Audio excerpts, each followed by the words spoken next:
Have you ever had someone try to steal something your family built with blood, sweat, and generations of work? Imagine this. You wake up to the sound of sirens, 3 police cruisers tearing up your driveway at dawn.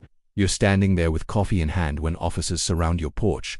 And parked at the end of the lane, the HOA president sits smugly in her spotless Range Rover, filming the whole thing like it's her personal reality show. Her claim that you're trespassing on your own land. This isn't just any land, it's the ranch your great-grandfather homesteaded in the 1800s. The same place where your grandmother's ashes rest by a private lake. But now, that HOA president and her influencer's son are trying to take it from you using lies, forged documents, and sheer arrogance. Have you ever faced something like this, where someone thought their money, influence, or fake authority gave them the right to trample over your history?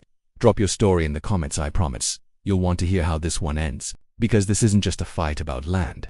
This is about heritage, justice, and teaching a suburban Karen what happens when she picks a fight with the wrong rancher. The day Belle Thornwick decided my family's century-old lake belonged to her precious son was the day she crossed a line she could never come back from. It was early morning, sun barely cutting across the valley, mist curling up from the pastures, and I was sipping my first coffee when the sound hit. 3 police cruisers came screaming up my gravel drive, rocks spraying like machine gun fire under their tires. Diesel fumes hung thick in the air as the officers climbed out, hands resting on their belts, eyes sweeping my porch. And there she was, parked at the end of the driveway like some director orchestrating the scene. Belle Thornwick, the self-appointed queen of the HOA, perched in her gleaming Range Rover, phone up, recording everything, smiling like she'd already won. Her accusation that I was trespassing on my own land. See, my great-grandfather Augustus Holloway had carved this ranch out of wilderness in 1887, over 2,400 acres of Montana, paradise, passed down through 4 generations of blood, sweat, and tears, at 12-acre lake. It wasn't just water, it was history. It was where my grandmother's ashes rested, where my daughter learned to swim, where every major memory in my family lived. But Belle's son, Tucker, 22 years old, Instagram influencer, born with a silver spoon and no work ethic, had discovered my lake 5 years earlier. At first it was small, a few photos, a few friends sneaking onto the property for content. Then the parties started. Loud music, trucks rumbling down my private road, beer bottles left in the grass where my cattle grazed. And finally, the business. Tucker began charging hundreds of dollars for exclusive Montana wilderness experiences. He sold access to my lake as if it was his inheritance, complete with drones buzzing overhead and strangers trampling through fields my ancestors had bled to build. He marketed my family's sacred ground to the world like it was his personal brand. When I confronted him, Belle showed up at my kitchen table with a manila folder. Inside were papers she claimed were historical records proving that the lake was a community water source. Now, I've read enough legal documents in my life to know a forgery when I see one. Her so-called township records referenced a subdivision that didn't even exist until 2019. My ranch predated it by more than a century, but Belle's tone dripped with condescension as she spread those copies across the table, her manicured nails tapping the official stamps she thought would fool me. "We must respect community traditions," she said, smiling that snake smile. I smiled right back, but not for the reason she thought. My grandfather once told me, when someone shows you fake papers, don't fight them right away. Let them believe you're falling for it, while you gather proof of their fraud. So I told Belle I'd review the documents with my attorney. Meanwhile, I took photos of every page and began building a case. That was Belle's first mistake. Assuming kindness meant weakness. Her next move, pure harassment. Within weeks, a county inspector showed up, embarrassed as hell, telling me Belle had called headquarters 3 times with complaints that I was blocking community access. He admitted my paperwork was perfect, boundaries crystal clear, but he still had to file an official report. She wasn't just lying, she was creating a paper trail. Then came the community smear campaign. Belle hosted a safety meeting at her subdivision's clubhouse. Neighbors who had never set foot on my land listened to her claim that my cattle were contaminating their watershed, that I was aggressive, unstable, and a danger to families. I later heard she spread financial rumors too, that inheritance taxes had crippled me, that the ranch was failing, and I'd be forced to sell within months. In ranch country, suggesting a man can't pay his bills isn't just gossip, it's character assassination. Belle wasn't attacking my land anymore. She was attacking me, but I wasn't some ignorant rancher she could steamroll while she played her games.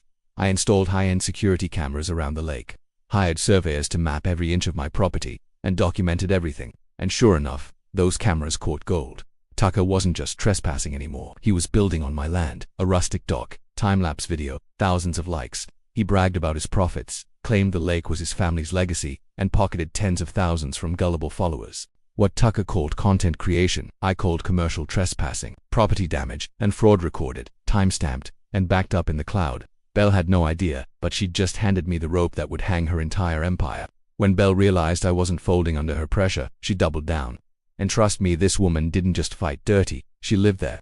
Within weeks, my ranch had become ground zero for every kind of harassment you can imagine. It started with county inspectors, one after another, showing up with anonymous complaints. My fences, my water access, my livestock all perfectly in line with the law, but each visit created more paperwork, more reports, more records suggesting there was a dispute. Then came the smear campaign. Local news ran a segment showing kids in swimsuits standing at my fence holding signs that said, "Let us swim," and "Stop rural bullying." The story painted me as some greedy rancher denying families access to their traditional lake. Belle even cried on camera about being terrorized by my supposed aggression. The comment sections were brutal. People I'd never met threatened boycotts of Montana beef, called me dangerous, and demanded the governor step in. Some even sent death threats. Businesses I'd worked with for years canceled contracts, feed suppliers, veterinarians, mechanics choosing to believe Belle's story rather than risk her wrath. But the worst blow wasn't the rumors. It was the sabotage. One sweltering summer morning, I found my water pump system destroyed, wires severed, control panel smashed, $8,000 in damage, and my cattle without water during the hottest week of the year. Security cameras caught hooded figures sneaking around at 2 a.m. the tire tracks they left. A perfect match to Tucker's lifted pickup. The sheriff's office claimed there wasn't enough evidence for charges. I wasn't surprised. Belle's husband just happened to sit on the county hospital board right alongside the sheriff's wife. Funny how connections make justice look the other way. But while Belle was busy pulling strings, my daughter Skylar was pulling threads. Skylar, a journalism major with her mother's sharp instincts, started digging into Belle's past. What she uncovered was dynamite. Belle had been fired from a previous real estate job for falsifying documents. Online reviews accused her of scamming elderly sellers with forged papers and shady fees. Even better, her husband's bank, the one financing half the subdivision, was under federal audit for suspicious lending practices. It wasn't just fraud, it was systemic corruption. Meanwhile, Tucker's circus reached new lows. He threw what he called the Free the Lake party. 200 influencers and wannabes stormed my property like locusts, parking half a mile of cars along the county road. They set off fireworks, blasted music until dawn, and left behind a trashed shoreline, burned fences, and 40 acres of pasture scorched by a grass fire. When the fire department and ambulance crews arrived, guess who got the bill? Me. Every emergency response for their subdivision paid out of my property taxes. That discovery hit me like a branding iron to the chest. So I started digging through old county service records, and buried deep in my grandfather's filing cabinet, under decades of receipts, I found it. A yellowed folder stamped 1962 Rural Service District formation. At first I thought it was just more bureaucracy. But as I read, my hands started to shake. Back in the 60s, Montana created special service districts to provide municipal coverage to rural areas. My ranch, being the largest parcel, was designated as the anchor property. That meant the owner of my land automatically became the district administrator for all services in the region. Police, fire, utilities, even road maintenance. And since I inherited the ranch, that authority now belonged to me.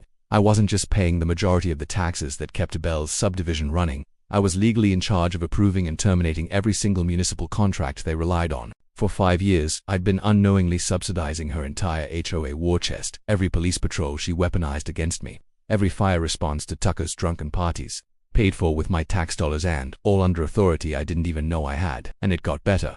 The financial records showed massive fraud. Belle and her husband had been funneling money through shell companies, charging the district hundreds of thousands for security patrols that barely existed, and even billing private amenities like their subdivision pool and tennis courts as public expenses. It wasn't just dirty, it was embezzlement. Suddenly, the game had flipped. For months, Belle had painted me as powerless, dangerous, and unstable. But now, I held the nuclear option, the legal right to shut off her entire suburban kingdom with a single signature. I met with my attorney, Sarah Mackenzie, who nearly jumped out of her chair when I handed her the documents. "Garrett," she said, eyes wide, "this is real. You control the purse strings. If they've been misusing funds, and from these records, they clearly have, you can not only cut them off, you can refer everything to state and federal prosecutors." My accountant friend Pete dove into the numbers, confirming what I suspected. Millions siphoned off over years, all under the assumption that some country rancher wouldn't notice the bureaucratic shell game. And Skylar, she started connecting the dots between Belle's HOA, the fraudulent security contracts, and her husband's failing bank. She even traced Tucker's illegal income through his Instagram business. Every post, every video bragging about profits from my lake, was evidence of commercial trespassing and tax fraud. That night, as I sat on the porch with a whiskey in hand, cattle lowing softly in the pastures, it hit me. For months I'd been playing defense, absorbing every attack, documenting every lie, trying to hold on to my land while Belle painted me as the villain. But now, The battlefield had shifted. I wasn't just a rancher under siege anymore. I was the one holding the controls. And Belle was about to learn that when you push a rancher too far, you don't just spark a fight, you unleash a war you can't possibly win. The moment I discovered my authority as district administrator, the game changed completely. For months, Belle had played offense, weaponizing inspectors, manipulating neighbors, and turning public opinion against me. I'd been forced into defense, documenting every lie, every trespass, every fake police report. But now, I held the ultimate trump card. The following Tuesday, I sent a certified letter to the HOA board. Simple, precise, and devastating. It declared my authority as service district administrator, demanded a full audit of every contract and expenditure, and warned that misuse of public funds constituted embezzlement under Montana law. I copied the county commissioners, the state attorney general, and the FBI's white-collar crime division. If Belle thought she'd seen war before, she hadn't seen anything yet. Her response was pure panic. Within hours, she called an emergency HOA meeting, whipping up residents with subject lines like "Rancher threatens community safety" and "Emergency action required." She painted me as a domestic terrorist, accused me of trying to shut off police and fire protection, and even tried filing a report with the governor's office claiming I was using infrastructure control to threaten lives. The governor's staff laughed her out of the building, but Belle didn't stop. She hired a Seattle PR firm specializing in crisis management, $37,000 blown in 2 weeks, straight out of HOA funds. Suddenly, fake accounts appeared across social media claiming I abused animals, polluted streams, and threatened families. Anonymous complaints poured into state agencies, IRS, EPA, even animal control. Meanwhile, Tucker released a tearful video claiming I threatened to make him disappear if he didn't stop using the community lake. Designer tears rolled down his face while he begged for safety. The video went viral. Death threats filled my inbox by the dozen. But while Belle and Tucker waged war online, I prepared my artillery offline. My attorney filed injunctions backed by 47 documented false reports. Why felony under Montana law? My accountant's audit revealed more than $2 million siphoned off over 5 years through fraudulent contracts and shell companies tied to Belle's husband's bank. And then came the final straw: sabotage. Late one night, my fence lines were cut in 3 places. At dawn, 40 head of cattle scattered onto Highway 93, causing near accidents and $12,000 in emergency roundup costs. Dispatch even got an anonymous call claiming I'd released the cattle myself in retaliation. But Belle and Tucker weren't as clever as they thought. My upgraded security caught everything: Tucker's truck, his friends in hoodies, even audio of them saying, "Make it look like the crazy rancher lost it. Belle wants this to look dangerous." That footage went straight to the sheriff. Tucker's crew was arrested for conspiracy and property damage. Tucker himself tried to deny involvement, but GPS data from his truck told the truth. Belle's house of cards was collapsing. Still, she tried one last desperate move: a county town hall meeting, demanding my land be seized through eminent domain for community safety. Instead, she walked into her own execution. The commissioner's hearing room was packed wall to wall: ranchers, environmentalists, subdivision residents, and reporters hungry for blood. My evidence sat in thick binders, color-coded and undeniable. I stood and laid it all out. The 1962 service district documents proving my authority. Financial records showing millions stolen through fake contracts. Tucker's social media empire built entirely on trespassing and tax fraud. Audio recordings of Belle coaching false statements, plotting sabotage, and even offering me a $50,000 bribe to stay quiet. The room fell silent as Tucker's own videos played on the big screen, him bragging about profits from his family's lake. Then came Belle's voice, shrill and desperate, admitting to accounting irregularities on tape. When I finished, you could feel the shift. The crowd wasn't looking at me anymore. They were looking at Belle like they'd just seen the mask ripped off a con artist. One by one, her neighbors stood to speak. Some admitted she'd pressured them into signing false complaints, even threatening foreclosure through her husband's bank. An elderly woman broke down in tears, saying she'd been terrified into compliance. Environmental scientists showed before and after photos of the lake, devastated by influencer parties. When Commissioner Torres called for a vote, it was unanimous. All HOA contracts terminated. Financial irregularities referred to state and federal prosecutors.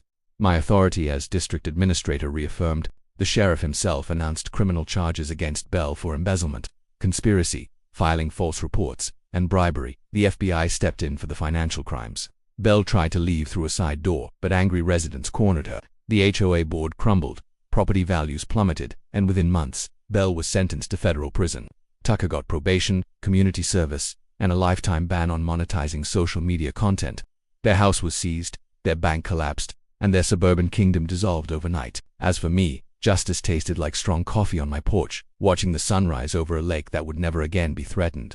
The settlement funded a rural heritage protection fund, helping other landowners fight HOA abuse. Laws were passed across Montana, tightening oversight of service districts and making HOA fraud a felony. Ranchers and farmers from across the country reached out, saying our fight gave them hope. And every spring, when the meadowlarks sing and the cattle graze peacefully by the water, I remember my great-grandfather's words. The land teaches patience, but it also teaches justice. When someone tries to steal your heritage, don't just fight back. Make sure they can never do it to anyone else. So tell me, have you ever faced someone like Belle? Someone who thought their influence or fake authority gave them the right to trample over your life? Drop your story in the comments, because if there's one thing I learned, it's this. HOA bullies may come armed with lies and money, but a rancher with patience, evidence, and the law on his side, that's a fight they'll never win.